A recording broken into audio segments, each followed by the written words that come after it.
Hey everybody, and welcome to How to Become a Freelancer in 30 Days. This is Anthony Chatfield, and you're watching Day 7. Today we're going to talk about how to identify your brand and determine how people will find you and what you will be known for. This is one of those few things that a lot of freelancers don't spend much time doing, and I will be the first to admit that I did not do it for many years myself. Honestly, I didn't really get into this as much until I had started my agency and was selling something a little bit bigger. And I really wish I had done it earlier, for a lot of reasons. Here you can see a picture of my blog where I regularly post articles about marketing and productivity. And I still to this date get requests to do work for people, and I don't really freelance much anymore. Back in the days when I did, this would have been fantastic. So one of the things I've put together here is kind of a rundown of some of the stuff you can do to build your brand and make sure people find you when they're looking for you and find the stuff you want them to find. And more specifically, that all the things you do will help you find new work. Okay? So we're going to be establishing the core brand you will use to promote your services and offerings online, whether that's your name or the name of a business or whatever it ends up being. We're going to choose or start the process of choosing a business name and website domain. And then we're going to evaluate business potentials of your freelance efforts. This is all kind of that early on stuff. Ideally you're in the background, you're bidding, you're looking at stuff on Elance, but you're also now going to start looking at ways to build out a larger business and hopefully automate this to some degree so people start finding you instead of you having to go find them. All right. So one of the first things you have to do is prioritize your day with an action plan. This is kind of stepping out of today a little bit, but it's something I really wanted to talk about because I'm throwing a lot of stuff at you. And, I know it's a 30-day plan. And part of the problem with a 30-day plan is that you want to jam a lot into it. But realistically, you only have so much time every day. I'm assuming that you have a job, you have other responsibilities, and you're trying to learn how to do this and slowly ramp your way into it. And you can't just not bid on work or write things or design things on days when you're currently working on this. So before we continue, you want to start breaking down your time each day. And the first priority is always going to be to complete any paid work you have on the docket. Getting that work done as quickly and as efficiently as possible is one of the easiest ways to build your reputation as a freelancer.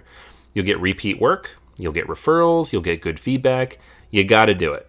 So don't put off doing good work just to build your business. It should always be your first priority. Priority number 2 is promoting your services. And that's going to be things like bidding on new projects on Elance. It's going to be adding pages to your website. It's going to be promoting yourself through social media, whatever it ends up being, maybe networking events after work. This is how you're going to get people to find you and actually hire you to do stuff. And then third is building your business. And while today that's what we're talking about, it's not the top priority on any given day. So I want to talk about it early.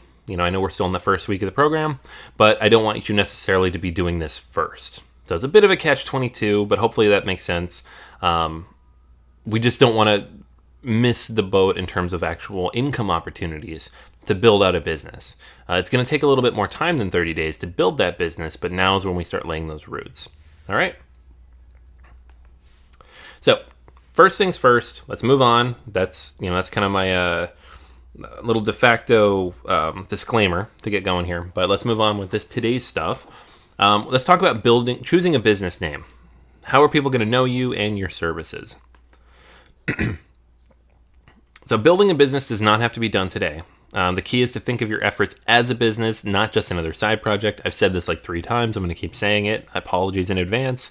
I can be a broken record on some things for good reason. If you hear it multiple times, assume it's for good reason. And then think about how people will identify you.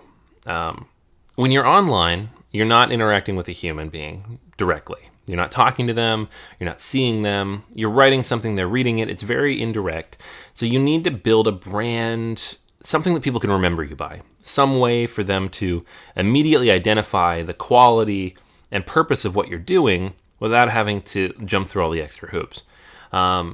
You also want to be telling a story, whether it's your story or your business's story or some story that you've developed that you feel is going to help sell what you do.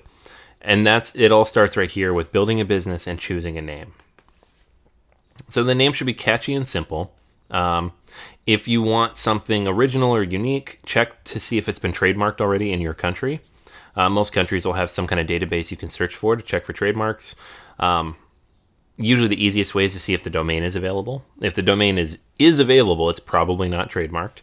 And if all else fails, use your own name. It's really easy, and you don't have to worry about trademarks or any of that. It's your name. You own it. And you can brand pretty much anything. So you don't have to be too clever. You don't have to come up with a brand new name. You don't need the Amazon logo. You don't need, to be Google, some made-up thing. You just need to be memorable. And whether that's very specific to what you do or it's more specific to your name, that's the goal.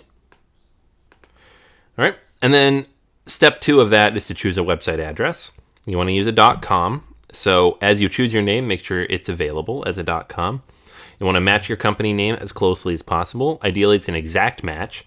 So probably don't want to pick a name that's too short or too general. Keep it as short as you can. This is a mistake I made with a couple of my business names.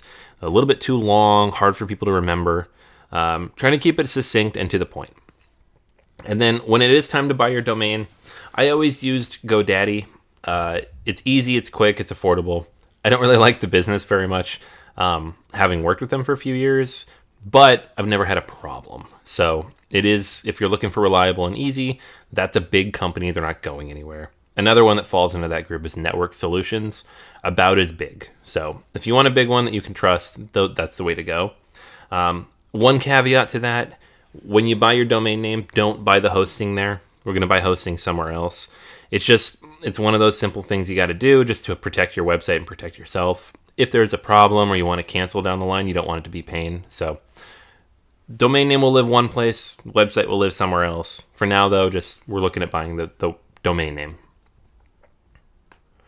One more thing on this, too. If you don't have the money for it and a domain name costs $15, $20 or so, not a big deal. This is not the first thing you need to do. You can also start with a free website somewhere that doesn't require a domain name. You can use Wix or Squarespace. They'll give you free space to get going, or even WordPress.com. The goal is to have a space online, and that's really the purpose of all this. Long term, though, you want to be able to buy that website address and build a site on it. But if you aren't doing that in the first 30 days, 100% makes sense. You want to save that money. You want to see how this goes. But it's something to keep in mind. I would still do the research and make sure it's available. All right. And then in terms of long-term business potential, keep in mind the long-term business potential of your brand. Make sure it's something you can use in various areas. If you want to grow in different areas, don't be too specific. For example, my first business, I named it Seattle Freelance. I was so proud of that name because it was the most descriptive thing you could possibly pick. I got seattlefreelance.com. You can actually still go there. It's up. And I lived in Seattle and I did freelance. It was amazing. I got work out of that just because it existed. The problem is that when I moved to New York and started my agency, I wasn't in Seattle anymore, and B, I wasn't freelancing anymore. So I had to start a new business. I left Seattle Freelance behind. I let the license lapse, and I started a new business, Great Leap Studios, that allowed me to build an agency on top of the freelancing I had been doing.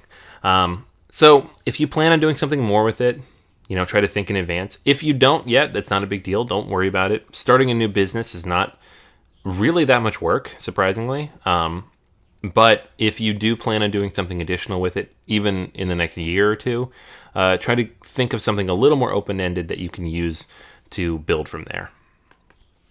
All right. So that's everything for today. Today's actions, what I want you to do, create a very simple priority plan for the next week. If you have your first project, make sure that's at the top. Make sure you leave time every day to bid on new projects. Make sure you leave time every day to work on building out your platform. And then start thinking about the business naming process. You don't need to pick a name right away, especially if you're not ready to buy a website address. But start thinking about it, start asking around, start brainstorming ideas. You have lots of time, but if you don't use that time, eventually you're just going to have to do it for something silly like taxes. So you might as well get it started now. You have a lot of time to work on it and think of something really good. All right, so that's everything for today. Make sure you leave any comments or feedback or questions you have here with this episode. If you have any additional feedback from me directly, feel free to reach out, and I will absolutely get back to you as soon as possible. And make sure to leave a rating for the course. I'd absolutely appreciate it. That's everything for day 7. Next up is day 8, and look forward to talking to you tomorrow. All right, thanks.